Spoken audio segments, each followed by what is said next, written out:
नमस्कार। सिनेमा संवाद में आपका स्वागत है। मेरा नाम है अमिताभ। सत्य हिंदी पर सिनेमा से जुड़ी अपने साप्ताहिक पेशकश में हम हर हफ्ते बात करते हैं सिनेमा के तमाम पहलुओं के बारे में, क्योंकि हमारा मानना है कि सिनेमा सिर्फ मनोरंजन की चीज नहीं है। सिनेमा समाज से संवाद का सबसे सीधा और सबसे सशक्त माध्यम है और समाज की सोच को गहराई तक प्रभावित करने की क्षमता रखता है। इसलिए सिनेमा पर लगातार सिलसिलेवार तरीके से गंभीरता से बातचीत होना बहुत जरूरी है। आज सिनेमा संवाद की इस कड़ी में हम बात करने वाले हैं कैसे हमारा सिनेमा और कैसे हमारे सिनेमा की कहानियां, कैसे हमारे सिनेमा का पूरा प्रेजेंटेशन का तरीका, कैसे उसको देखने का तरीका आर्थिक उदारीकरण के बाद कैसे बदला, क्या असर आया जब नब्बे के दशक की शुरुआत में जब भारत में आर्थिक नीतियों में एक चमत्कारी बदलाव आया और मुक्त अर्थव्यवस्था की तरफ हम बढ़े, ग्लोबलाइजेशन की तरफ बढ़े, आर्थिक उदारीकरण की तरफ बढ़े, तो कैसे उसने हमारे सिर्फ अर्थनीति में ही नहीं, हमारे सामाजिक और राजनीतिक नीतियों में ही नहीं, बल्कि उनके जो प्रभाव थे, कैसे वो हमारी संस्कृति तक और हमारे सिनेमा जो कि संस्कृति का बहुत बड़ा हिस्सा है, कैसे वहां तक पहुंचे और कैसे उन्होंने धीरे धीरे करके हमारे जो सिनेमा की कहानियां, हिंदी सिनेमा की कहानियां हैं, कैसे उनको बदला, कैसे उसमें किरदारों में, कैसे कहानियों में तब्दीलियां आई, कैसे हमारी जो फिल्मों की पैकेजिंग होती थी वो कैसे बदल गई, कैसे नए नए तरीके से सिनेमा देखने के तरीके आ गए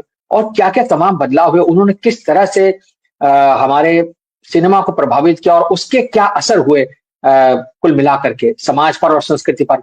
इस पर आज हम बात करेंगे और ये विषय जो है वो, चूंकि आज का जो हमारा माहौल है ये कहीं ना कहीं उससे जुड़ता है, तो पिछले 30 दशक की जो एक यात्रा है एक तरीके से, हम उसको समेटते हुए आज के माहौल से उसको जोड़ते हुए बात करेंगे। और इस पर बात करने के लिए हमारे साथ हमेशा की तरह कुछ बहुत खास मेहमान मौजूद हैं, जो कि सिनेमा के जानकार है, सिनेमा को समझने समझाने में जिन्होंने अपना अब तक का जीवन खपाया है और अभी भी लगातार सिनेमा से जुड़े हुए हैं। हमारे साथ प्रोफेसर जबरीमल पारख साहब हैं, जो कि हिंदी सिनेमा के बहुत जाने माने, बहुत गंभीर अध्येता हैं। पिछले 4 दशकों से लगातार सिनेमा के बारे में लिख पढ़ रहे हैं, कई किताबें लिख चुके हैं और हमारे कार्यक्रमों में लगातार शरीक होते हैं। अजय ब्रह्मात्मा जी हैं, जो कि हिंदी फिल्मों के बहुत वरिष्ठ समीक्षक हैं, नियमित रूप से फिल्म समीक्षाएं करते रहे हैं, अखबारों से जुड़े रहे हैं और अब यूट्यूब के माध्यम से फिल्म समीक्षाओं का, फिल्मों पर टिप्पणियों का सिलसिला बनाए हुए हैं। सिनेमा हॉल नाम का यूट्यूब चैनल चलाते हैं। उसके अलावा कई किताबें लिख चुके हैं। संजीत नार्वेकर साहब हैं, बहुत तजुर्बेकार समीक्षक हैं, विश्लेषक है सिनेमा के, हिंदी, मराठी, विदेशी सिनेमा के बहुत जानकार और डॉक्यूमेंट्री फिल्म निर्माता। कई किताबें ये भी लिख चुके हैं। हितेंद्र पटेल साहब हैं, प्राध्यापक हैं पेशे से और हिंदी सिनेमा के बारे में, संस्कृति के तमाम माध्यमों के बारे में गहरी दिलचस्पी रखते हैं और लगातार उनके बारे में लिखते, पढ़ते, बोलते रहते हैं। हमारे कार्यक्रमों में नियमित रूप से शरीक होते हैं। सौम्या वैदल जी हैं, जो कि टिप्पणीकार हैं, संस्कृति कर्मी हैं और लगातार हमारे कार्यक्रमों में शरीक होती हैं। किताबें लिखने का, लेखन का इनको भी अनुभव है। सिनेमा के बारे में लगातार इनकी टिप्पणियां हम लोग पत्र पत्रिकाओं में पढ़ते रहते हैं। आप सबका बहुत बहुत स्वागत है। अजय जी, मैं शुरुआत आपसे करना चाहता हूँ। 90 के दशक में जब अर्थनीति बदली, जैसे ही हमारी बाजार, जैसे ही हमारी जो अर्थनीति है उसमें एक खुलापन आया, तो हम देखते हैं उसके तुरंत बाद जो है वो सिनेमा, सबसे पहला काम तो ये हुआ कि जो महत्वपूर्ण काम हुआ कि फिल्म इंडस्ट्री को सचमुच एक इंडस्ट्री का दर्जा मिल गया। क्या उससे फिल्म इंडस्ट्री को कुछ फायदा हुआ, नहीं हुआ? आज जब हम 30 साल की इस यात्रा के बारे में बात कर रहे हैं तो हम आपकी राय जानना चाहेंगे। और एक चीज ये भी कि यही शायद वो दशक था, यही वो समय था जब हमारा हिंदी सिनेमा वो बॉलीवुड नाम से प्रचलित हो गया। इससे पहले बॉलीवुड का नाम बहुत ज्यादा मतलब संज्ञा के तौर पर बहुत प्रचलित नहीं था, लेकिन आर्थिक उदारीकरण के बाद चूंकि दुनिया का बाजार खुल गया, सिनेमा जो हमारा था उसमें उसके लिए एक मार्केट खुल गया और खासतौर से ग्लोबलाइजेशन के बाद एनआरआई दर्शक मिले, विदेशों में जगहों पर हिंदी फिल्में दिखाई जाने लगी, तो उसके असर से कहीं ना कहीं हिंदी सिनेमा में एक किस्म की एक मॉडर्न कहना चाहिए सेंसिबिलिटी आई। आप किस तरह से जो है वो इस बदलाव को देखते हैं और क्या ये हम मान सकते हैं कि 50 के दशक के बाद ये 90 का दशक जहां से ये सिलसिला शुरू हुआ, क्या इसी को हम ये मान सकते हैं कि इसने एक तरीके से सिनेमा को रिडिफाइन किया? जैसे 50 के दशक में हमने कहा, हम मानते हैं कि भाई वो गोल्डन पीरियड था, तो क्या हिंदी सिनेमा को रिडिफाइन करने का सिलसिला जो है वो जैसा आज हम देख रहे हैं, क्या उसको हम 90 के दशक की शुरुआत से मान सकते हैं? अजय जी। जी, आप सभी को नमस्कार। और आज का विषय बहुत ही महत्वपूर्ण है और इसके कई आयाम हैं। और इसके अंदरूनी बदलाव की भी बात कर सकते हैं हम। बाहरी बदलाव भी जो दिखाई पड़ता है अपेरेंटली दर्शकों को दिखाई पड़ता है या समाज में दिखाई पड़ता है, इसकी भी बातें की जा सकती है। सबसे पहले ये बात जो आपने की कि जो इसको इंडस्ट्री का दर्जा दिया गया, उससे वास्तव में क्या फायदा हुआ। इंडस्ट्री का दर्जा देने के बाद से एक फायदा जो इनिशियली दिखा, जो बाद में धीरे धीरे बंद हो गया, कि लोन मिलने की सुविधा बनी, बैंकों से कर्जे मिले, फिल्मों के लिए फाइनेंस मिला, और फाइनेंस का एक वाइट तरीका सामने आया। कानूनी तौर पे आप पैसे जमा कर सकते थे, फंड जमा कर सकते थे। उसके पहले एक संयोग कहेंगे इसको, कि जब आर्थिक उदारीकरण के ठीक पहले जब ये बम्बई में कांड हुआ और यहाँ अंडरवर्ल्ड जो काफी एक्टिव था हिंदी सिनेमा में, पैसे लगाने में और पैसे वसूलने में, दोनों में, वो अचानक जब उसका खात्मा भी हुआ उसी दौर में 92 के बाद, और उसके साथ साथ ये उदारीकरण का भी दौर आया, तो हिंदी सिनेमा को पैसे की, फंड की जो जरूरत थी, उस जरूरत को इंडस्ट्री के दर्जे से फायदा हुआ है। लेकिन ये फायदा लंबे समय तक और कोई सिस्टमेटिक तरीके से नहीं बढ़ पाया। इनिशियल उत्साह जो था वो कुछ फिल्मों तक आया, कॉर्पोरेट हाउसेस बन गए, फंड आने लगे, विदेशी कंपनियां भी भारत पहुंची, उनके अपने ऑफिसेस खुले यहाँ पर, उन्होंने फिल्म प्रोड्यूस करना शुरू किया। तो एक समागम चालू हुआ, आर्थिक समागम कह सकते हैं उसको, और धन आना शुरू हुआ। लेकिन अफसोस की बात है कि फिर 10 सालों के बाद फिर से हम कहीं ना कहीं वो एक पुराने ढर्रे पर या पुराने नए को मिक्स करके एक नए ढर्रे पर चलने की कोशिश करते रहे, जो बहुत अच्छी स्थिति आज भी नहीं है। हिंदी सिनेमा के फाइनेंस की स्थिति बहुत ही बुरी है। इसमें जो सरकारी हिस्सेदारी होती थी एनएफडीसी के जरिए, वो तो बिल्कुल बंद हो गई आर्थिक उदारीकरण के बाद से। वो धीरे धीरे बिल्कुल ही खत्म हो गई। अब उनकी कोई जिम्मेदारी नहीं रह गई है संस्कृति के फ्रंट पर, सिनेमा के फ्रंट पर, कि वे कुछ करें, सिनेमा को बढ़ावा दे। एक इफी का आयोजन हो जाता है जैसे तैसे। आज ही मैंने पोस्ट लगाई, उन्होंने जो पावर पैक्ड क्लोजिंग सेरेमनी का फोटो डाला है, उसमें देख लीजिए कितने पावर पैक्ड चेहरे हैं। तो बहुत ही मामूली तरह मीडियोकर किस्म से वो फेस्टिवल चल रहा है, चलाया जा रहा है, वहाँ कुछ खास लोग हैं। ये तो एक पिछले 10 सालों में जो पतन चल रहा है हिंदी सिनेमा पे, एक अंकुश लगाया जा रहा है, और जिस ढंग से एक खास विचारधारा के लोगों को शामिल करके या अपनी तरफ मोड़ने का प्रयास चल रहा है, वो भी इसी का हिस्सा है, जिस उदारीकरण और जिस बदलाव की हम बात कर रहे हैं उसकी। अंदरूनी बदलाव के तौर पर मैं कहूँ अगर, तो सिनेमा की मेकिंग में आपने जो बात कही कि छठे सातवें दशक के हिंदी सिनेमा के गोल्डन पीरियड की और अभी की, मैं तो इसको लंबे समय से कह रहा हूँ कि ये दूसरा गोल्डन पीरियड है। ठीक है, उस समय छठे दशक, आजादी के बाद के दशक में जैसे देश के तमाम कोनों से प्रतिभाएं मुंबई पहुंची, उसके ऐतिहासिक कारण थे। लाहौर की इंडस्ट्री खत्म हो गई थी, बंद हो गई, देश का विभाजन हो गया, कलकत्ता में न्यू थिएटर वगैरह कंपनियां बंद हो गई, वहां से भी टैलेंट आ गए, और इस तरीके से मुंबई में जमावड़ा हुआ उनका। और ये सारे लोग अपना कल्चर, अपनी हिस्ट्री, अपनी लैंग्वेज, अपनी म्यूजिक, सब कुछ लेके आए थे। तो उससे जो एक संपदा बनी हिंदी फिल्मों की ना, जिसकी आज भी हम तारीफ करते हैं और दुहाई देते हैं, वो वहां बना। लगभग यही स्थिति 95 के बाद यहाँ पे बनती है, जब टेलीविजन के जरिए बहुत सारा टैलेंट हिंदी सिनेमा में प्रवेश करता है। उसमें हम सारे नाम, आज के जितने पॉपुलर नाम हैं उनको हम गिना सकते हैं, नाम लेने की जरूरत नहीं है। आ, ये सारे लोग भी उसी तरीके से, अब ये कहना 50 साल के बाद मूल्यांकन होगा कि इनकी फिल्मों का क्या योगदान रहा, या ये कोई स्वर्ण काल निर्मित करती हैं क्या, ये हम जी आने वाले समय में मूल्यांकन करेंगे। लेकिन बिल्कुल। इतना जरूर हुआ है कि मेकिंग पे परिवर्तन हुआ। और एक चीज जो कायदे से कहूंगा जिसको गौर करने की जरूरत है, कि पिछले 30 दशकों में, मतलब एक चौथाई दशक बीत चुका है इस सदी का, हमारा सिनेमा, जो भारतीय हिंदी सिनेमा है, वो हिंदी की परंपरा छोड़ करके सिनेमाई भाषा के तौर पर, सिनेमाई शिल्प के तौर पर कहीं ना कहीं यूरोप से बहुत ज्यादा प्रभावित हो गया है। कहानी कहने का चलिए, ये आपने तरीका बहुत इम्पोर्टेंट, वो उधर चला गया है। हाँ, तो ये इनिशियल बात मेरी है जी। बिल्कुल बिल्कुल, बहुत शुक्रिया। जितेंद्र जी, आपके पास आता हूँ। जहां अजय जी ने छोड़ा, उन्होंने कहा कि हिंदी सिनेमा जो है वो अपने शिल्प के तौर पर का अपना जो उसका एक ढर्रा था उसको के यूरोप की तरफ बढ़ गया, ऐसा अजय जी की राय है।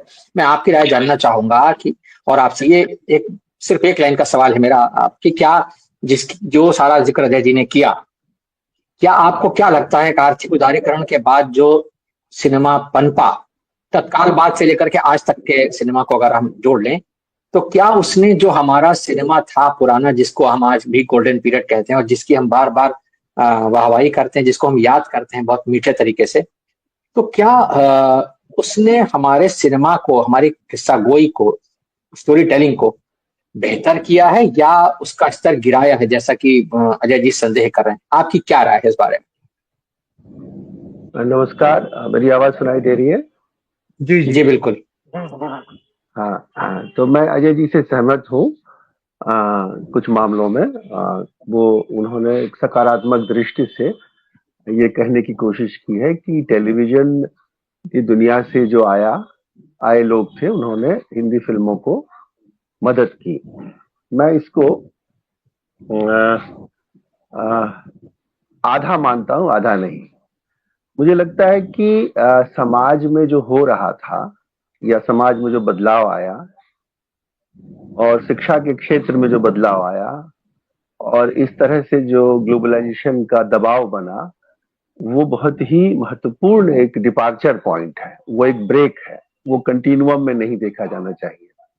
और ये जो ब्रेक है, वो ब्रेक इस तरह से आया है कि हम लोग अब इंडियन से ज्यादा यूरोपियन फिल्मों से प्रभावित होने लगे। ये एक तरह का दृष्टिकोण है। मुझे लगता है कि इसका संबंध दो चीजों से है। एक तो ये है, जिसके बारे में पारक जी बोलते रहे हैं, कि जो हिंदी प्रदेश का या हमारे देश का जो मध्य वर्ग है, उसका एक नैतिक पतन होता है। वो पतन कहते हैं, मैं कहता हूँ एक बदलाव आता है उसके उसकी मानसिकता में। तो वो उसका सीधा प्रभाव हमारी जो दृष्टि है उस पर पड़ता है। तो भारतीय मध्य वर्ग जो है 80 के दशक का, अब वो नहीं मध्य वर्ग रहा। आज ये मध्य वर्ग जो है लगभग 21% बताते हैं भारत की जनसंख्या का हो चुका है। यही वो वर्ग है जो किसी देश के बारे में, उसके अतीत के बारे में, इतिहास के बारे में, मनोरंजन के बारे में दृष्टि तय करता है मोटे तौर पर। तो ये जो मध्य वर्ग बदला ही नहीं, ये उलट हो गया। मतलब उनके बच्चे जो हैं उस चीज को अब कैरी नहीं कर रहे हैं। और इसमें ग्लोबलाइजेशन की एक बड़ी भूमिका रही है। इसने हमारे देश के मध्य वर्ग के लोगों का मन जो है वो बदल दिया, उसकी भाषा बदल दी और उसकी सांस्कृतिक भावभूमि बदल दी। तो मैं एक इतिहास के छात्र के रूप में इस बात पर जोर देना चाहूंगा कि ये जो ग्लोबलाइजेशन आया, उसने हमारे राष्ट्रबोध को, संस्कृति बोध का एक तरह से हनन किया और उस क्रम में हमारी जो अपनी दृष्टि थी वो बदल गई। भारतीय राष्ट्रीय आंदोलन के दौर में एक खास किस्म की अतीत की समझ थी, मनोरंजन की समझ थी, समाज की समझ थी, उसको जो है छिन्न भिन्न कर दिया गया। और ये प्रोसेस, जब इसकी बात हम लोग 90 के दशक में सुनते थे कि ये लोग जो आ रहे हैं ये तूफान खड़ा करेंगे, तो हम लोग सोचते थे क्या तूफान खड़ा करेंगे, हम लोग कैसे रूपांतरित करेंगे, हम लोग भारतीय हैं। लेकिन अब देख रहा हूँ 30 साल पीछे लौट के जब मुड़ के देखता हूँ, तो मुझे लगता है कि पूरा जो है वो गायब हो गया। मतलब वो चीजें जो हमारे बचपन में हम लोगों को प्रेरित करती थी, जिसकी चर्चा अजय जी कर रहे थे, वो जो फिल्में थी, वो संगीत था, वो एक भावभूमि मैं इसको कहता हूँ। जैसे गांव, गरीब, किसान, मजदूर, ये सब धीरे धीरे गायब हो गए। और उसकी जगह पर जो हमारा हमारे नायक नायिका हैं, वो एक ऐसी दुनिया के पात्र लगते हैं जिनका कोई अपना देश, अपनी कोई संस्कृति उस रूप में नहीं जुड़ती है उससे जिससे हम परिचित हैं। तो ये एक डिपार्चर इस तरह का होता है कि जब परंपरा का मतलब जो हम लोग समझते हैं, वो ये नहीं कि हम ढोते रहते हैं, लेकिन बदलाव के साथ हमारा जुड़ाव भी अपने अपने संस्कृति, अपने देश से रहता है। और ये इसलिए परंपरा जो है वो बदलती भी रहती है, लेकिन उसमें एक कंटिन्यूम भी होता है। तो ये जो 90s का दशक है, इसमें मध्यवर्ग के इस वैचारिक बिखराव, उसके पतन जिसको पारक जी कहते हैं, वो एक इम्पॉर्टेंट पॉइंट है।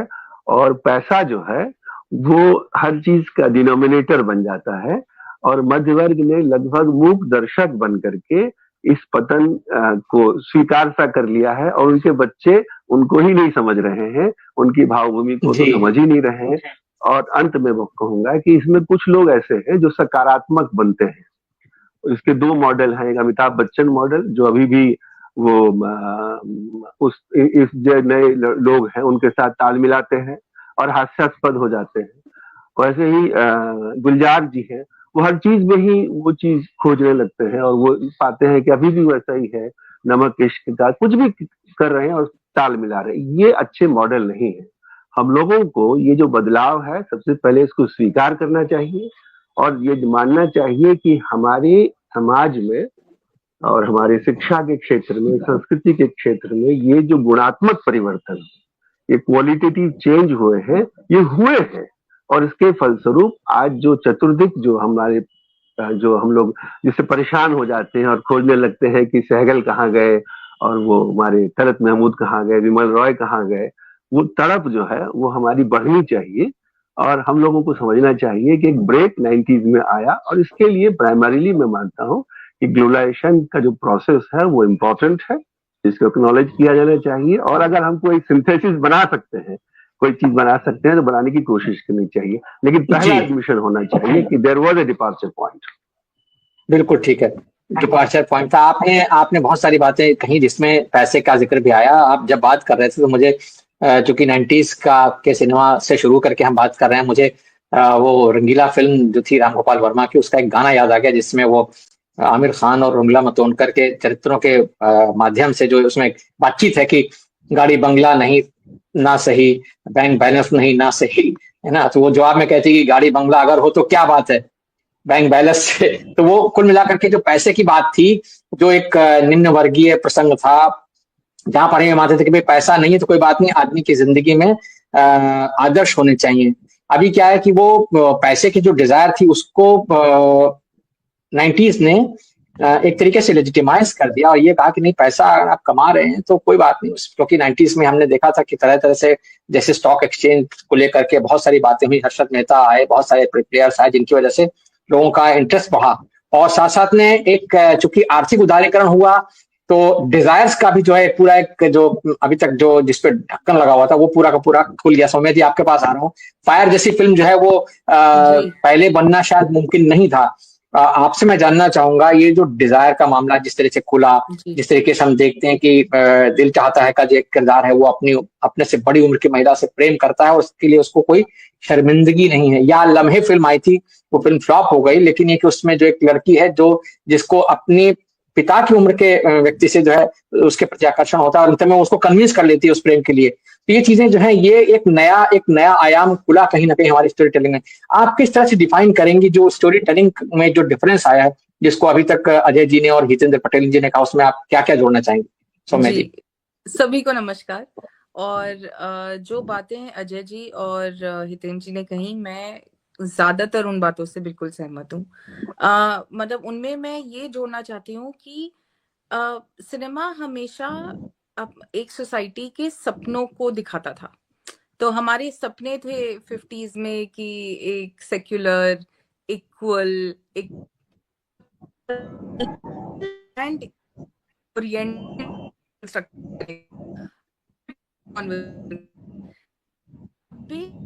आते आते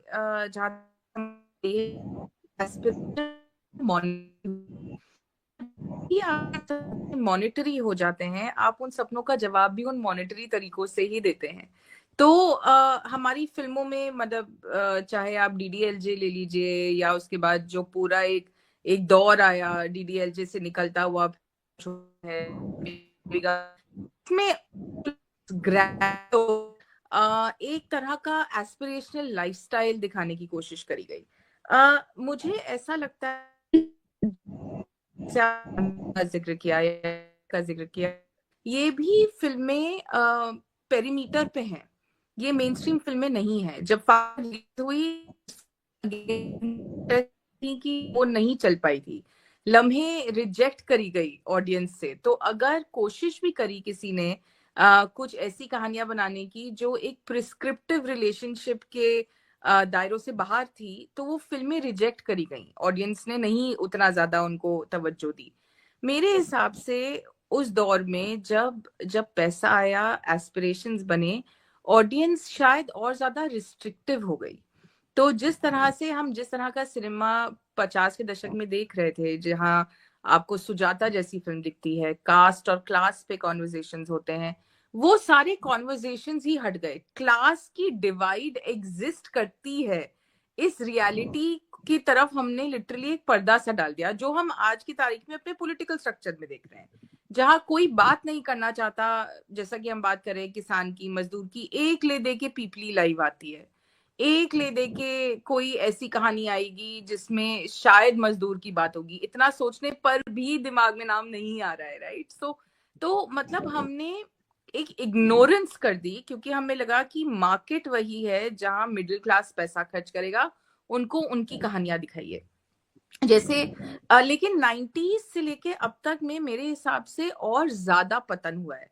और मैं पतन शब्द एक्चुअली इंक्लूड करूंगी अपनी अपनी बात में, सिर्फ इसलिए क्योंकि मुझे लगता है कि आपको 90s के दशक में और 2000s तक में विरासत जैसी फिल्में, अस्तित्व जैसी फिल्में, ऐसी फिल्में आपको दिख रही थी जो थोड़ी बहुत मेन स्ट्रीम के पास थी।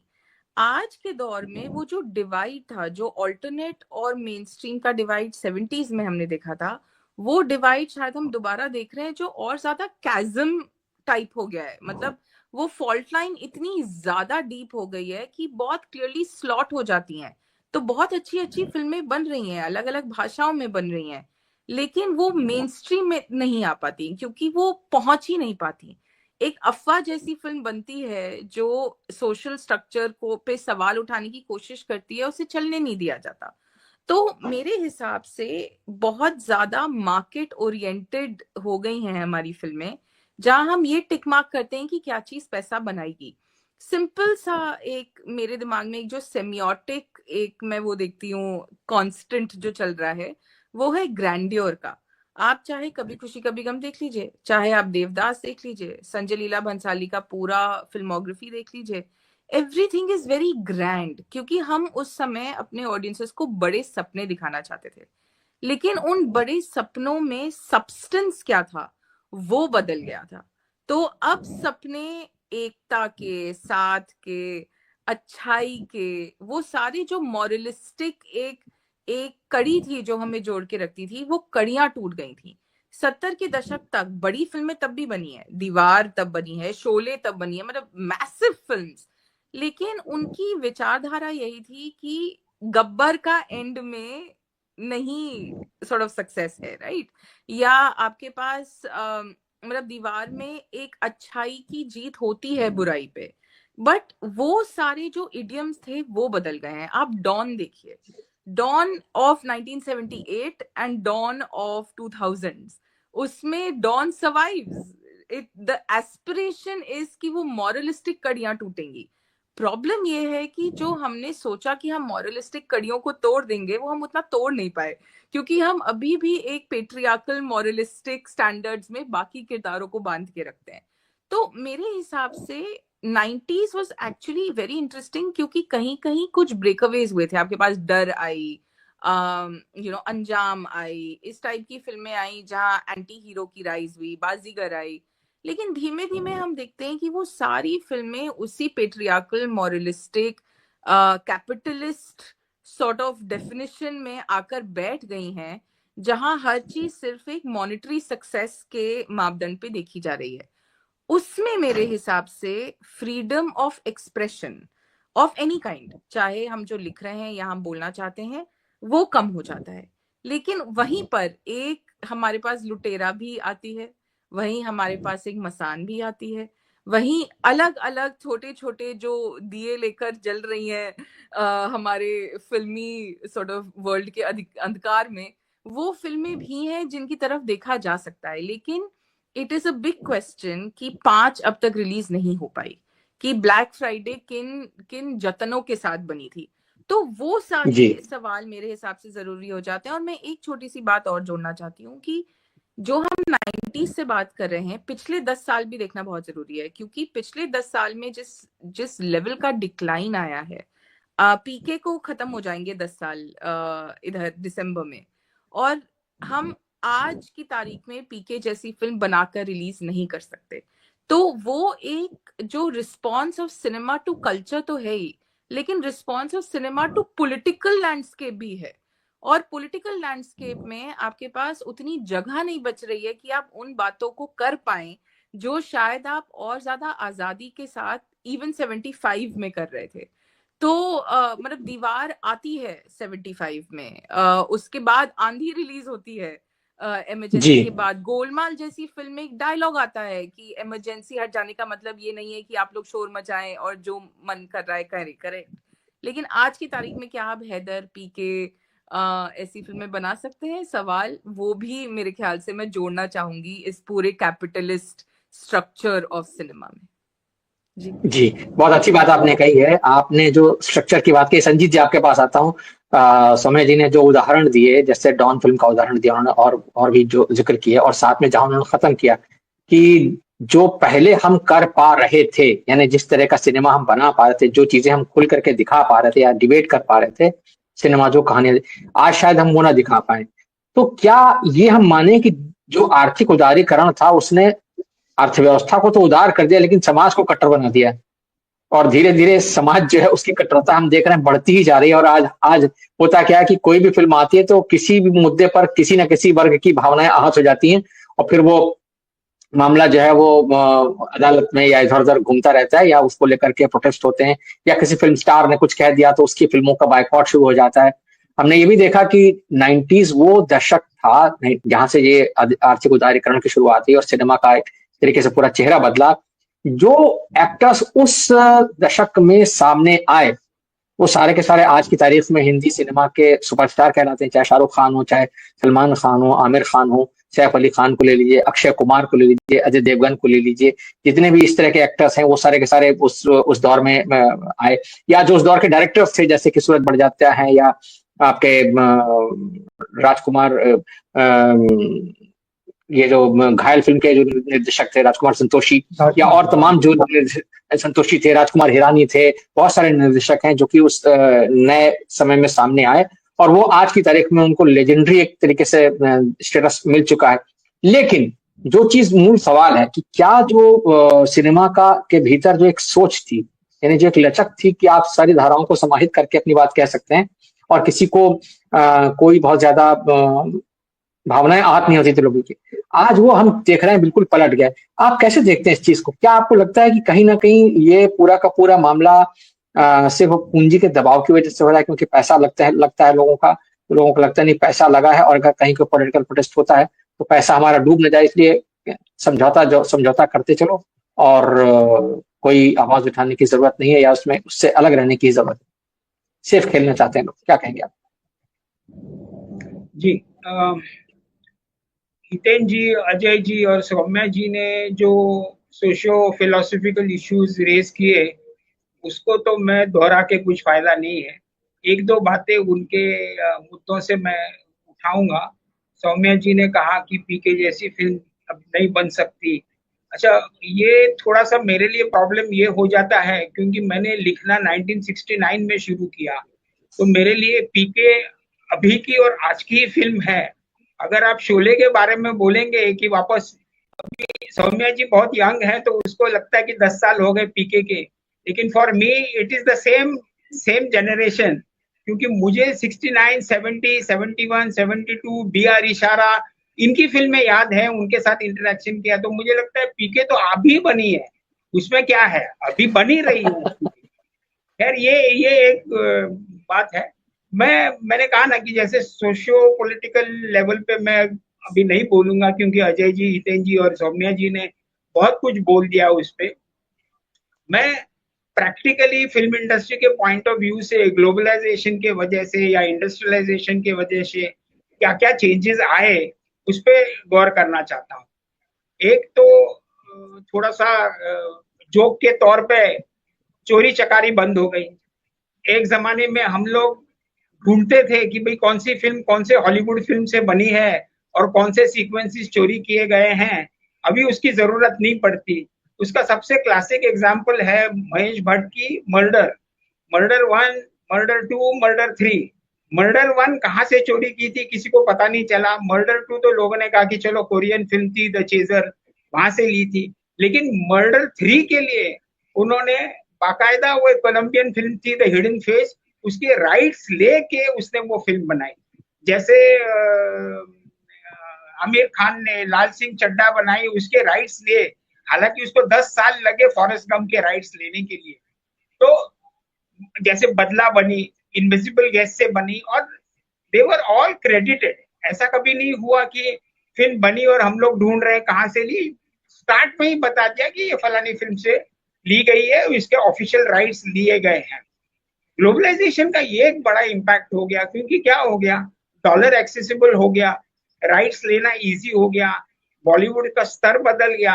तो जब हम लोग अप्रोच करते हैं, जब बॉलीवुड फिल्म मेकर्स अप्रोच करते हैं, उनको कुछ स्टेटस मिलता है। मुझे अभी भी याद है जब क्वेंटिन टैरेंटिनो ने कांटे करके फिल्म देखी थी और उसको समझ में आया ये मेरी रिजर्वायर डॉग से ली है, लेकिन उसने बोला कि this is a better film than what I made. तो एक रिस्पेक्ट आ गया है बॉलीवुड के लिए। तो राइट्स मिलना इतना डिफिकल्ट नहीं है। हालांकि जैसे मैंने बोला, आमिर खान कहता है कि मुझे 10 साल लगे फॉरेस्ट गम के राइट्स नेगोशिएट करने के लिए। बट बाकी के सारे जो भी फिल्म्स थे, जैसे अभी रिसेंटली सुजॉय घोष ने जाने जान बनाई, openly it was made on the devotion of suspect x. तो अभी एक आसानी हो गई है, क्योंकि पैसा भी आ गया है, रुपीस की इंटरचेंजेबिलिटी भी आ गई है।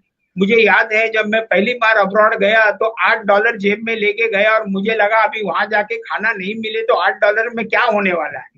मैं पहली बार जब टोक्यो गया और मैंने इंडियन खाना खाने की फरमाइश की, तो उन्होंने बोला it's very expensive, we can't afford it.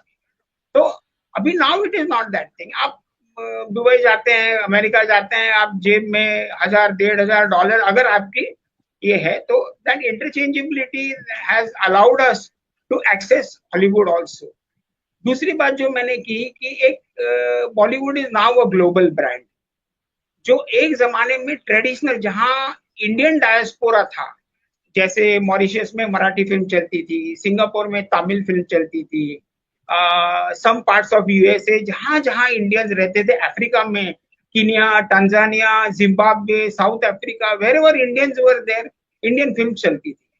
लेकिन 1980s 90s में मुझे याद है जब मालती तांबे वैद्य चेयरमैन थी नेशनल फिल्म डेवलपमेंट कॉर्पोरेशन की, पहली बार यूरोपियन टेरिटरी खुल गई और हमको इतना आनंद हुआ कि भैया अभी इंडियन फिल्में यूरोप में भी जाने लगी है। हालांकि न्यू वेव की फिल्में जाती थी, हार्डकोर कमर्शियल फिल्म नहीं जाती थी, लेकिन न्यू वेव की फिल्म जाती थी, रीजनल फिल्म जाने लग गई। लेकिन अभी आप पिछले 15-20 साल में देखेंगे तो बॉलीवुड क्यों ग्लोबल ब्रांड बन गया। हम लोग अभी मेड इन चाइना को बॉयकॉट करो, ये गुड्स मत लेना, लेकिन आज मैक्सिमम इंडियन फिल्म्स चाइना में चल रही है, बड़े जोरों में चल रही है। जैसे Aamir Khan is a big brand there ever since Lagaan लगी, लगान के बाद उसकी 3 इडियट्स लगी, उसके बाद पीके लगी, अभी दंगल ने तो it has crossed all boundaries and it has earned about 1200 crore. और ये उसके ऊपर मैं ये कह रहा हूँ कि जैसे आमिर खान की सीक्रेट सुपरस्टार जो इंडिया में बिल्कुल नहीं चली, nobody knows that such a film exists, but China में it has earned 863 crores in China। तो आप समझ सकते हैं कि चाइनीज लोगों को ऐसे लगता है कि culturally Indian films are very close to us. ये किस्सा मैंने पहले भी आपके प्रोग्राम में सुनाया है, जब मैं फिनलैंड में लेक्चर करने गया था 1993 में, और मैंने इंडियन सिनेमा, इंडियन मूवीज पे, इंडियन सॉन्ग्स पे लेक्चर दिया था यूनिवर्सिटी ऑफ टेम्पर में। और लेक्चर के बाद सब लोगों ने मुझे सराउंड किया, बोला Indian films are so exciting, they are so colourful. हम इंडिया में ये सॉन्ग सीक्वेंसेस को गाली देते थे, लेकिन वहां तो बोलते हैं हमारे पिक्चर में तो कोई ना कोई कैंसर से मर रहा है, कोई ना कुछ हो रहा है, आपकी इंडियन फिल्म्स कितनी एक्साइटिंग है। और मुझे ये याद है कि मेरा पहला लेक्चर था, 2 दिन के बाद मेरा दूसरा लेक्चर सेम सब्जेक्ट पे on song and dance in Bollywood. Second lecture के लिए लोगों को बैठने के लिए जगह नहीं थी, खड़े रहने के लिए जगह नहीं थी, कई लोग बस just they want to see the clippings from Indian cinema. तो जिसको हम गाली देते हैं slowly has emerged as a global brand. तो ये एक है। इंडियन आर्टिस्ट को हॉलीवुड में जगह मिलने लग गई। एक जमाना था परसिस खंबाटा थी, कबीर बेदी थे, लेकिन कबीर को और परसिस को हॉलीवुड में रहना पड़ता था टू गेट रोल्स। और मुझे आज भी याद है, कबीर एक दिन जब इंडिया आया था ऑक्टोपसी के बाद, कह रहा था संजीत मैं I am thinking of coming back because वहां इंडियन रोल्स मिलना बहुत मुश्किल है और मुझे किसी और रोल के लिए कंसिडर नहीं करते। लेकिन आज देखिए, आज प्रियंका चोपड़ा आधा वक्त इंडिया में निकालती है, आधा वक्त हॉलीवुड में निकालती है। आप देख लीजिए डिम्पल कपाड़िया को टेनेट में क्रिस्टोफर नोलन की फिल्म में काम मिला, ये अपनी ऐश्वर्या राय को काफी मिला, दीपिका को काम मिला रिटर्न ऑफ जैंडर केज में। देखिए छोटे छोटे रोल है, लेकिन अभी इसका समझ लीजिए Alia Bhatt role in Heart of Stone is a heroine role. तो ऐसे है कि आप इंडिया में रह सके, भारत में रह के, मुंबई में रह सके, आप हॉलीवुड के लिए कंसीडर हो सकते हैं। अब वो जमाना गया कि आप पार्क योरसेल्फ इन हॉलीवुड। और फाइनली बहुत अच्छी बात आपने कही।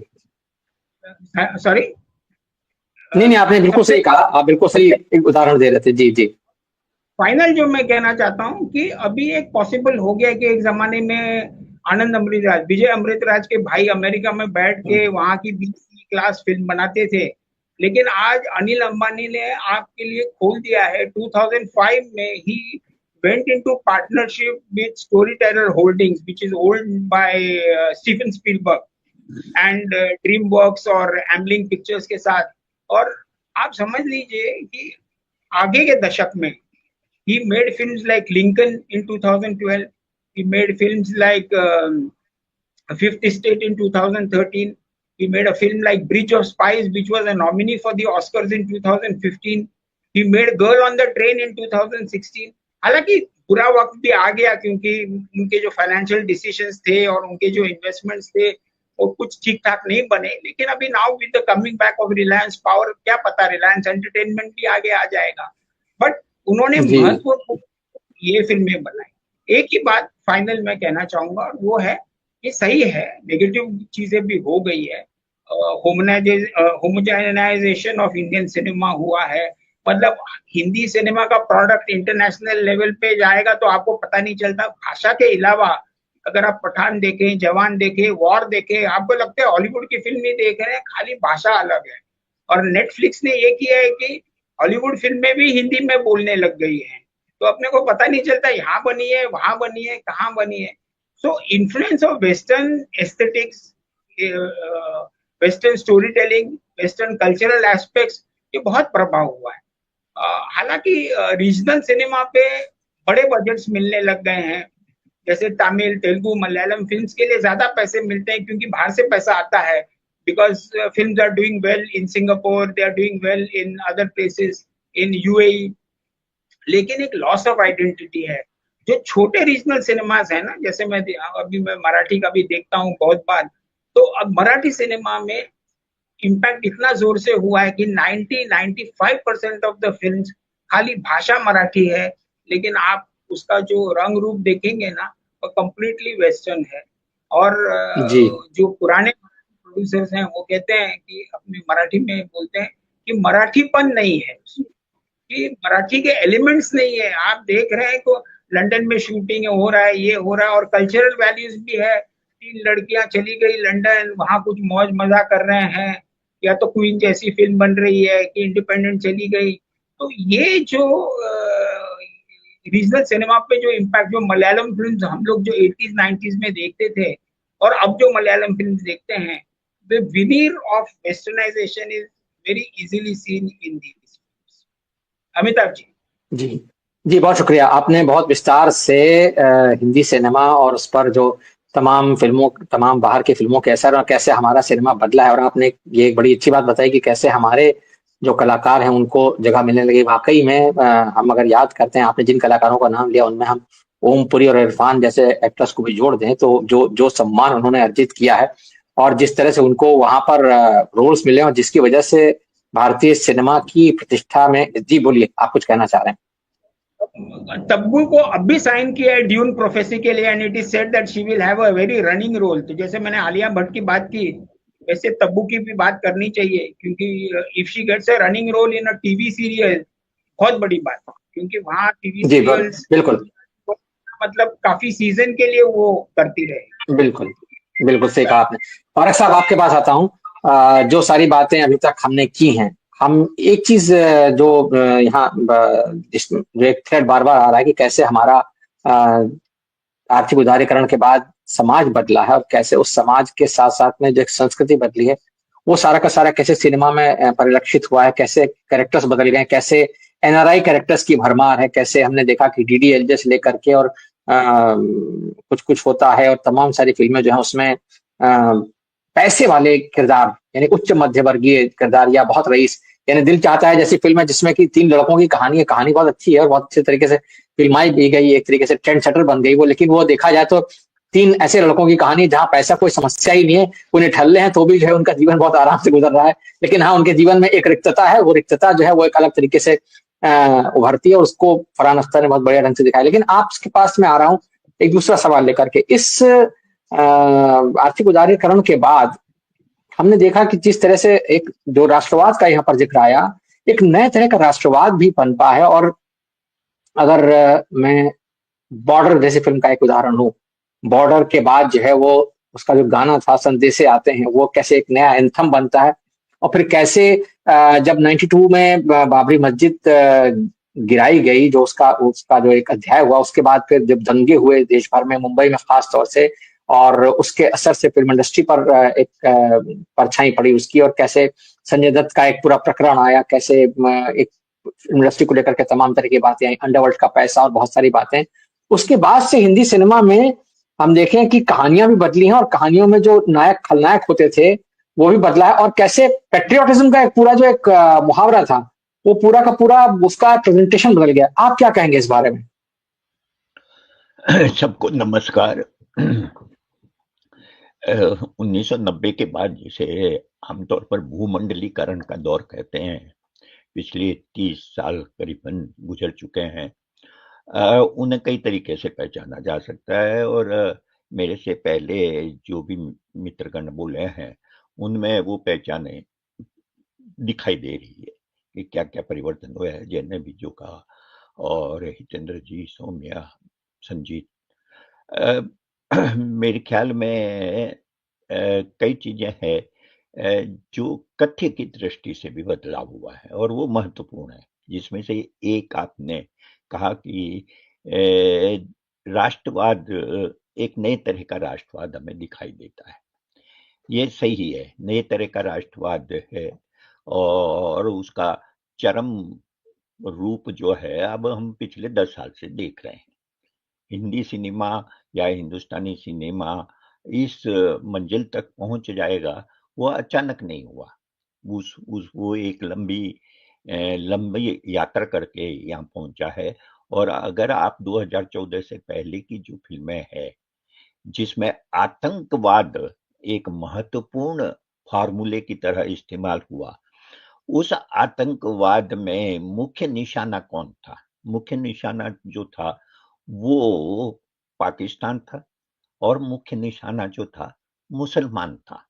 आप ए वेडनेसडे फिल्म याद कीजिए, नीरज पांडे की। ए वेडनेसडे में ये मान के चला जाता है उस आम आदमी के द्वारा जो उन 4 आतंकवादियों को, जो मुसलमान नाम के हैं, वो मान के चलता है कि ये आतंकवादी है। उन्हें किसी अदालत ने सजा नहीं दी है, वो सिर्फ पकड़े गए हैं। और हम जानते हैं कि ऐसे आतंकवाद के अपराध में पकड़े गए 15-15, 20-20 साल तक जो लोग जेल में रहे, वो बाद में छूट गए क्योंकि वो झूठे आरोप थे।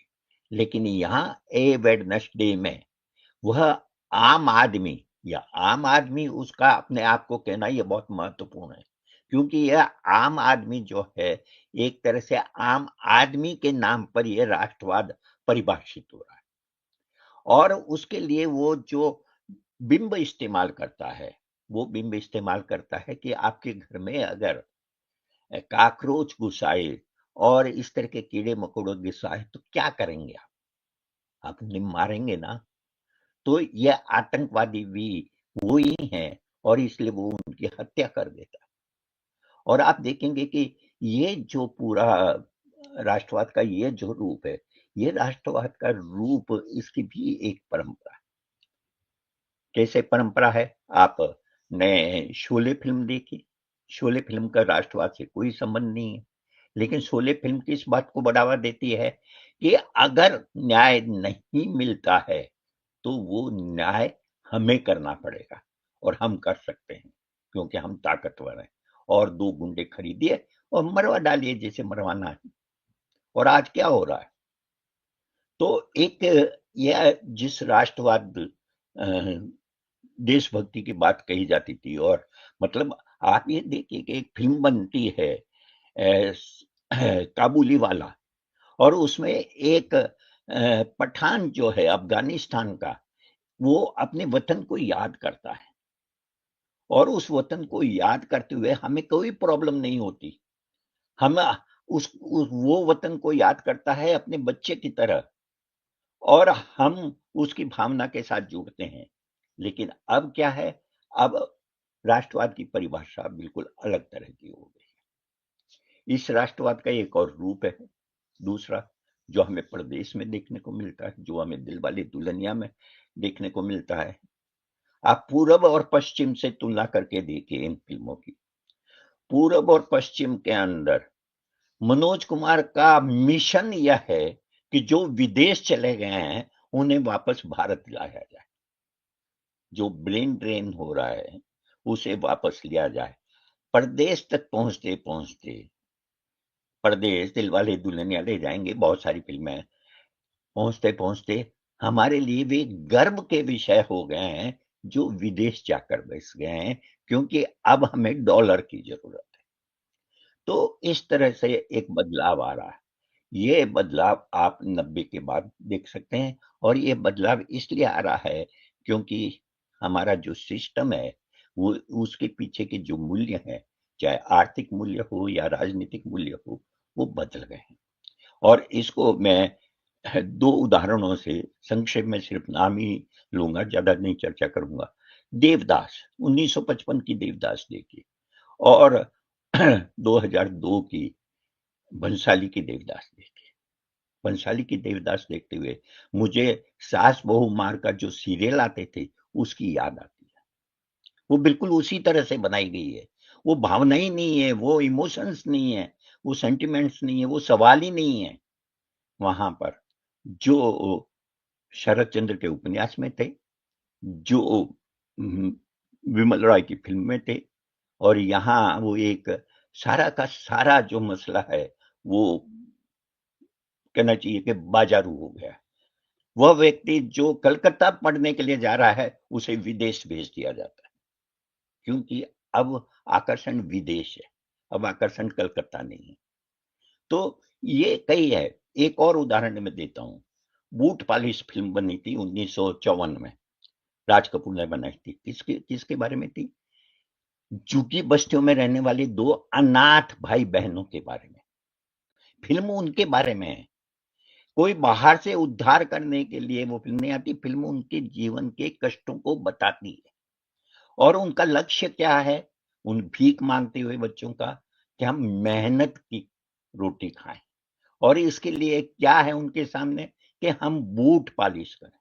वही बूट पालिश 1990 के आसपास का समय याद कीजिए, जब आरक्षण के विरोध में डॉक्टर सड़क पर बैठ के जूते पालिश कर रहे थे। वही बूट पालिश वहां गर्व की चीज थी, क्योंकि भीख नहीं मांगना पड़ेगा। और आज पूरा देश जो है उसे भीख मांगने पर लगा दिया गया। ये लाभार्थी, ये 1500 रुपये जो बैंकों में डाले जाते हैं, ये क्या है? ये दान दक्षिणा क्या है? ये एक तरह की भीख है। और 1954 में बन रही फिल्म ये कहती है कि नहीं, हाथ फैलाना जो है वो मुझे मंजूर नहीं। और इसलिए, और वही वो तो बच्चे गायब हो गए फिल्मों से, और आए भी तो चिल्लर पार्टी में आए, फटका के रूप में, जो जिसके सामने ये समस्या है कि उसका कुत्ता जो है वो कुत्ते को पकड़ने वाली गाड़ी ले जाएगी, और एक अपार्टमेंट्स में रहने वाले मध्य वर्ग के बच्चे जो हैं उन्हें ये बात ठीक नहीं लगती और वो संघर्ष करते हैं उसके लिए कि ये दोनों बच्चे रहें। आप देखेंगे कि उनकी अपनी कहानियां खत्म हो गई, फटका की कहानी भी आएगी तो मिडिल क्लास के माध्यम से आएगी, ठीक है, और मिडिल क्लास के बच्चे भी उनके उद्धारक बनकर आएंगे। बिल्कुल वैसे ही कि 1500 रुपए देकर हम समझ रहे हैं कि हम हिंदुस्तान के गरीबों पर बहुत बड़ा उपकार कर रहे हैं। रोजगार नहीं देना है हमें उनके स्कूल बंद कर देने हैं, हमें उनके लिए अस्पताल नहीं खोलना है, लेकिन हम उनके उद्धारक बनकर आएंगे 1500 रुपए उनके बैंक में देके। ये जो बदलाव हुआ है, इस बदलाव की शुरुआत इस भूमंडलीकरण, उदारीकरण की नीतियों के कारण हुई। और अगर आप इन पिछले 30 साल में बनने वाली फिल्मों को देखें तो निश्चित रूप से इसका गहरा प्रभाव है। मैं ये नहीं कह रहा हूं कि इसकी आलोचना करने वाली फिल्में नहीं बनी है। पीपली लाइव इसी तरह की फिल्म है, मसान इसी तरह की फिल्म है। एक मराठी फिल्म की मैं चर्चा करना चाहूंगा, देऊल 2011 में रिलीज हुई थी, जिसे राष्ट्रीय पुरस्कार भी मिला था, जिसमें मंदिर के प्रतीक द्वारा कि एक गरीब चरवाहे को जो है भेड़ें चराने वाले को, केशव नाम का व्यक्ति है, उसके सपने में दत्तात्रेय दिखते हैं। वो गांव वालों को बता देता है, गांव वाले उसके सपने का फायदा उठाते हैं, एक मंदिर स्थापित कर दिया जाता है और वो मंदिर पूरे गांव को, जिसके बच्चों को, जिसके युवा लोगों को रोजगार की जरूरत है, वो मंदिर के धंधे में लग जाते हैं। और जब वो देखता है पूरे गांव का, एक अन्ना साहब है जो उसे कहते हैं कि तुम ये सपना मत दिखाओ, लेकिन वो सपना फैल जाता है। मीडिया, गांव के एमएलए वगैरह सब उस धंधे में लग जाते हैं। तो एक दिन वो केशव चरवाहे जो जब देखता है कि इतना पतन हो रहा है, तो वो दत्तात्रेय की मूर्ति चुरा के नदी में डाल जाता है, लेकिन उसकी जगह दूसरी मूर्ति स्थापित कर देते हैं, क्योंकि व्यवसाय जी तो है, मंदिर तो जी व्यवसाय है, और वही व्यवसाय हम आज भी देख रहे हैं। बिल्कुल बिल्कुल धन्यवाद। बिल्कुल, बहुत अच्छी बात आपने कही परख साहब, बहुत अच्छी बात आपने कही। मंदिर व्यवसाय है और वो हम देख ही रहे हैं किस तरह से हो रहा है, और अगर उसका कहीं कोई खंडन मंडन आता है तो उसको लेकर के भी आज के जमाने में हंगामा मच सकता है। जैसे कि ओ माई गॉड नाम की फिल्म आई तो उसको लेकर के बहुत बवाल हुआ। पीके का जिक्र यहाँ पर हो ही चुका है। अजय जी आपके पास आता हूँ, बहुत संक्षेप में अब मैं थोड़ी थोड़ी बातें आप सबसे चाहूंगा, क्योंकि हम अपने प्रोग्राम के आखिरी दौर में हैं। तो ये जो बात अभी परख साहब कह रहे थे और बड़ी इंपॉर्टेंट बात उन्होंने कही, और उसमें एक सवाल पैकेजिंग का भी आया कि कैसे, जब उन्होंने जिक्र किया तो मुझे याद आया, जो पूरा पश्चिम का जिक्र उन्होंने किया तो मुझे याद आया कि 70-80 के दशक में बनी हुई फिल्मों को कैसे जब 90s में या उसके बाद के दौर में रीपैकेज किया गया, यानी जो कहानी नदिया के पार की थी वही कहानी हम आपके हैं कौन की थी, और वो जब बनती है तो हम आपके हैं कौन बिल्कुल वैसी हो जाती है, जो एकदम बहुत ही क्या कहूँ उसको, उच्च वर्गीय, बहुत ही धनाढ्य परिवार की कहानी हो जाती है, जहां सिर्फ मौज मस्ती है, सब कुछ है। नदिया के पार में जो एक मिठास थी, आंचलिकता की, वो एकदम खत्म हो जाती। उसी तरह से दूसरी एक और फिल्म अगर हम याद करें, चिच्चोर, जो कि बहुत सुंदर फिल्म थी और बड़े प्यारे उसके गाने आज भी बहुत अच्छे लगते हैं, उसमें एक मासूमियत थी, सादापन था। वो जब रीपैकेज होके आती है, मैं प्रेम की दीवानी हूँ, जब बनती है तो वो एकदम बिल्कुल बिल्कुल उसका कलेवर ही बदल जाता है। क्या आप मानते हैं कहीं ना कहीं कि ये जो कहानियों की रीपैकेजिंग हुई है, क्योंकि हमारा सारा ध्यान अब जो है, मुझे लगता है कि पैकेजिंग पर, उसकी चमक दमक पर है, ब्रांडिंग पर है, मार्केटिंग पर है। सिनेमा के भीतर जो कहानी नाम की चीज होती थी वो कहीं पीछे चली गई है। क्या कहेंगे अजय जी संक्षेप में? म्यूट आप म्यूट पर हैं अजय जी, अनम्यूट कर लीजिए। एक तो तकनीकी दक्षता बढ़ गई है, पैकेजिंग बढ़ गई है, राजनीतिक संकीर्णता बढ़ गई है। हमारी जो सामूहिकता थी फिल्मों के अंदर ना, एंसेंबल कास्ट होते थे, परिवार होता था, वो खत्म हो गया है। सब कुछ वैयक्तिक हो गया है। अभी आप गौर करेंगे अभी की फिल्मों को देखते हुए तो वाइड एंगल शॉट्स लगभग खत्म हो गए हैं। अब कहीं भी शहर दूर से दिखाई नहीं पड़ता है। हमारा नायक जहां चल रहा होता है, अगर शहर में भी चल रहा है तो ठीक उसके पीठ के पीछे कैमरा रहता है। वो बहुत लंबा नहीं दिखाया जा सकता, नहीं दिखाया जाता, क्योंकि उसकी जरूरत नहीं है और लोगों की कोई जरूरत ही नहीं है, सिर्फ चंद किरदारों की कहानी कहनी है। मेरी बिल्डिंग में कुछ पुराने एक्टर्स रहते हैं जो रामू काका और सिपाही और इस तरह के रोल करते थे, तो कहते थे अब हमारे लिए कैरेक्टर ही नहीं लिखे जाते, अब हमारी फिल्मों में जरूरत ही नहीं है। तो है भी नहीं। सच्चाई यही है कि हम 4 कैरेक्टर, 3 कैरेक्टर, 2 कैरेक्टर की कहानी कहते हैं, कमरे के अंदर कहानी कहते हैं, और न सिर्फ कहानी कहते हैं, उनकी चिंताएं जो भी हैं, वो चिंताएं भी मानसिक चिंताएं ज्यादा हैं, सामाजिक चिंताएं नहीं है, राजनीतिक चिंताएं नहीं है। उनके अंदर जो विह्वलता चल रही है, संबंधों को लेकर के हो या और दूसरी समस्याओं को लेकर के हो, उनकी चिंताएं भी व्यापक नहीं है, बहुत ही व्यक्तिगत है। संक्षेप में मैं यही बात कहूँ, ये बहुत बड़ा बदलाव है। और जो एक बदलाव पैकेजिंग का आप कह रहे हैं ना, वो पैकेजिंग अब इस ढंग से आ रही है कि हम लोग शायद अगले हफ्तों में चर्चा भी करेंगे। पुष्पा 2 13,000 स्क्रीन में रिलीज होने जा रही है, और जी ये जी सिर्फ जी पैकेजिंग बिल्कुल। का कमाल है, ये मार्केटिंग का कमाल है, और जिसमें से लगभग 3,000 ये विदेशों में होगी। तो जी जिस हम बाहर जाने की भी बात कर रहे हैं, या एक तेलुगु सिनेमा है, मूल रूप से वो तेलुगु सिनेमा है, बिल्कुल। जो हिंदी मार्केट में इस तरीके से आ रहा है, पटना से शुरुआत करता है वो पैकेजिंग की अपनी, पटना में जाता है, पटना से अपना प्रचार अभियान शुरू करता है, बंबई आता है, और अभी हैदराबाद जाने वाला। तो पूरा सिनेरियो बदल रहा है, और इतना बिल्कुल मिक्स हो रहा है सब कुछ कि अगर आप बारीक नजर न रखें तो बहुत जल्दी भ्रम के शिकार होंगे। आपको लगेगा कि बहुत कुछ अच्छा हो रहा है, लेकिन सब कुछ अच्छा नहीं बिल्कुल हो ठीक। रहा है। धन्यवाद। बिल्कुल ठीक, बिल्कुल ठीक, सब कुछ अच्छा नहीं हो रहा है। लेकिन हितेंद्र जी, आपके पास आता हूँ। क्या आप इस नए सिनेरियो में, जिसका जिक्र अभी अजय जी ने किया और उससे पहले पारक साहब ने काफी विस्तार से बात कर चुके, संजीत जी ने भी कहा, आप किसी तरह से मिडिल क्लास की वापसी देखते हैं? क्योंकि हम देखते हैं एक अलग तरह का सिनेमा भी है, जो हालांकि उतना चमकदार या मेन स्ट्रीम वाला सिनेमा नहीं, लेकिन दिवाकर बनर्जी जैसे फिल्मकार हैं जो जिस तरह की फिल्में बना रहे हैं, कहीं ना कहीं उसमें हमको एक नए तरह का मिडिल क्लास दिखाई देता है। वो मतलब और नए तरह के एक्टर्स हैं, जैसे राजकुमार राव हैं और आयुष्मान खुराना हैं, ये सब लोग हैं, पंकज त्रिपाठी हैं, ये जो एक्टर्स आए हैं, ये कहीं ना कहीं जो एक हमारा कस्बाई समाज है उसको रिवाइव करने की कोशिश कर रहे हैं। क्या कहेंगे आप?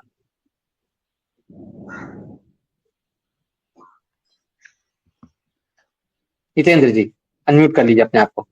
ये किनसे? हाँ, मुझे हाँ हाँ ठीक, मुझसे पूछा था। नहीं, मुझे बातचीत का ये सिरा जरूरी लगता है लाना, जो आप अभी लेके आए हैं। देखिए, बदलाव तो हुए, हम सभी सहमत हैं कि पहले जो स्थिति थी अब वो स्थिति नहीं रही। तो अंतर्वस्तु के स्तर पर एक परिवर्तन हुआ है। अंतर्वस्तु बहुत इंपॉर्टेंट है, जो कहानी में, जो ओवरऑल ट्रीटमेंट में हम लोगों को दिखता है। जो पॉसिबिलिटीज की बात संजीत जी ने की और जो फैलाव है वो महत्वपूर्ण है, लेकिन वो हमारे लिए प्राइमरी नहीं है, वो बिजनेसमैन लोगों के लिए प्राइमरी है। सारी दुनिया में हम उनको बहुत पैसा मिल रहा है, यहाँ से मिल रहा है, वहां से मिल रहा है, वो अपनी जगह है। मैं आपके प्रश्न के उत्तर के पहले एक बात कहना चाहूंगा, जिसकी चर्चा हमारे सौम्या जी ने की थी, संभवतः ग्रैंडजॉर की बात की थी, कि जो हमारा देखने का तरीका है वो इतना बदल गया, बहुत चीजों को मतलब बड़ा करके दिखाना। यश चोपड़ा ने फिल्म बनाई थी कभी कभी, आप बहुत अच्छी फिल्म है, लेकिन वो ओवरवेल्म हुए थे लम्हे से। और यहाँ वो क्लू है जिससे पता चलता है कि एक फिल्म मेकर जिसके पास इतनी समृद्ध अपना ट्रैक रिकॉर्ड है, वो भी लम्हे के उस रिसेप्शन से इतना प्रभावित हो गया। तो ये एक बात समझने की है कि हमारे जो फिल्म मेकर्स थे उन्होंने भी इस बात का ख्याल नहीं रखा। जो मेरी मूल बात है कि बिजनेसमैन एक तरीके से सोचता है, इंटेलिजेंशिया उसके पीछे पीछे ना चले, अपने को असर्ट करे। मिडिल क्लास जो है वो अपने आप को कैपिटलिस्ट क्लास के पीछे चलने वाला नहीं बनाए, अपने को असर्ट करे, अपने मूल्यों की रक्षा करे, अपनी स्मृति की रक्षा करे। उस क्रम में जी अगर आप 2 पॉइंट देना चाहते हैं आज की फिल्मों को, तो वो ये है कि ये बहुत सारे छोटे छोटे प्रयास हुए हैं जिसमें छोटी छोटी रियलिटीज जो है, जो छूट गई रियलिटीज है। कोई लैट्रिन बनाने वाले का जो है वो फिल्म है, कोई और इस तरह की जो फिल्में बनती हैं, टॉयलेट एक प्रेम कथा। गंजे के जी ऊपर फिल्म बिल्कुल बना रहा है, बिल्कुल। गंजे के वो सब जो है, अब ये सब है, लेकिन हम जी लोग जी एक जी बहुत बड़ी सांस्कृतिक लड़ाई के बीच में है मित्र। मैं कहना चाहता हूं कि ये जो बहुत बड़ी चीज हमने पैदा की थी, वो हम खो नहीं सकते, वो हमारे मूल्य हैं। बिल्कुल ठीक, और वो सांस्कृतिक संपदा जो है, उसकी रक्षा के लिए मिडिल क्लास को असर्ट करना पड़ेगा, और वो असर्ट जरूरी है, उसके बिना सब चीजें खत्म हो जाएंगी। बिल्कुल। जी सौम्या जी, आप क्या टिप्पणी करना चाहेंगे जो बात अभी हितेंद्र जी ने कही, या उसके साथ जोड़ करके क्या आपकी अपनी क्या टिप्पणी रहेगी? बिल्कुल जी, मैं उसमें एक बात जोड़ूंगी, जो मुझे ये लगता है कि मिडिल क्लास सोसाइटली भी there is a loss of innocence, there is मतलब socially there is a loss of innocence. हम ज्यादा इंटॉलरेंट हैं, ज्यादा वायलेंट हैं, और हम ज्यादा सेल्फ ओरिएंटेड हैं। मतलब मेरे हिसाब से अगर हम सोशल स्ट्रक्चर को देखें तो जो इंडिविजुअलिज्म हमें सिनेमा में दिख रहा है वो इसलिए भी दिख रहा है क्योंकि वो सोसाइटली ट्रू है। अपने अपने अपार्टमेंट्स में, कॉन्डोमिनियम्स में रह के मोहल्ले चले गए हैं, जो एक कलेक्टिव था वो चला गया है। कलेक्टिव में लोग अलग अलग तरह के होंगे और सबके लिए जगह होगी, वो कलेक्टिव सोशल स्ट्रक्चर से भी चला गया है और सिनेमा से भी चला गया है। तो मैं इसमें एक जो बात जोड़ना चाहती हूँ जो हितेंद्र जी ने कही कि वो assertion is necessary, but assertion से पहले ये रियलाइजेशन इज ऑल्सो नेसेसरी कि हम जहाँ हैं वो हमारे हाथ से छूट रहा है। मतलब वो जो एक इनोसेंस थी, एक मॉरलिस्टिक ट्रूथ्स थे, चलिए मॉरलिस्टिक वर्ड भी हटा दीजिए क्योंकि वो अपने आप में एक कड़ी में बन जाता है, किसके मॉरल्स, कहाँ के मॉरल्स, कौन से गेज, उस लड़ाई में चला जाता है। लेकिन अपने आप से निकल के सोशल सिचुएशन में अपनी पोजीशन को देखना और उसके बारे में कुछ करना, वो चीज हम सोसाइटली खो रहे हैं। तो जाहिर सी बात है कि वो हमारे सिनेमा में भी नहीं दिख रही है। तो मुझे लगता है कि हम पहले ये रियलाइज करें कि मिडिल क्लास का जो एक बहुत एक कंफर्टेबल एक एग्जिस्टेंस है अपने कंफर्ट्स और कैपिटलिज्म में, वो एक्चुअली प्रॉब्लमैटिक है। वो क्रिएट कर रहा है प्रॉब्लम्स। पहले ये रियलाइज करें और फिर मैं बिल्कुल सहमत हूँ हितेंद्र जी से, फिर असर्ट करें इंटेलेक्चुअल कैपेसिटीज क्या है, सिनेमा क्या कहना चाहता है, क्यों कहना चाहता है। आप जो 1500 रुपए खर्च करके सिनेमा देखने जा रहे हैं वो सिनेमा कह क्या रहा है। तो मेरे हिसाब से ये सारी चीजें बहुत ज्यादा जरूरी हो जाती हैं। बिल्कुल ठीक, बहुत बहुत बहुत धन्यवाद सौम्या जी। और चूंकि हमारे कार्यक्रम का समय समाप्त हो गया है इसलिए बातचीत को आज हम यही खत्म कर रहे हैं, लेकिन अगले हफ्ते हम फिर किसी नए विषय के साथ जुड़ेंगे। आज की बातचीत के लिए आप सबका बहुत बहुत शुक्रिया और दर्शकों का भी बहुत बहुत धन्यवाद कि बहुत सब्र के साथ उन्होंने इसको देखा सुना। हम फिर किसी नए विषय के साथ हाजिर होंगे, तब तक के लिए धन्यवाद, नमस्कार।